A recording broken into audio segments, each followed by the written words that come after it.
কিয়ামতের 3 দিন আগে সূর্য আর পূর্ব দিক থেকে উঠবে না, পশ্চিম দিক থেকে সূর্য ওঠা শুরু করে দিবে। সূর্য যেদিন পূর্ব দিক থেকে না উঠে পশ্চিম দিক থেকে উঠবে, তখন আর তওবা কবুল হবে না। তখন যতই তওবা করেন কবুল হবে না।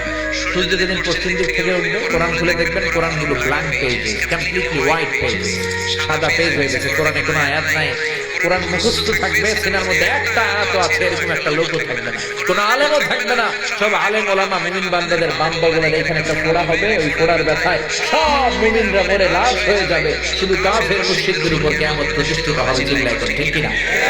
তার মানে কিয়ামতের আগে পশ্চিম দিক থেকে সূর্য উঠলে তওবার দরজা বন্ধ। 2 নাম্বার বাদাল গরগরা, মালাকুল মউত যখন মানুষের রূহ ধরে টান দেয়, রূহ বের হতে বান্দার কষ্ট হয়, মুখ দিয়ে গরগর গরগর শব্দ হয়। ওই গরগরানি শব্দের পরে মানে মালাকুল মউতকে দেখে ফেলার পরে তওবা করলে কবুল হবে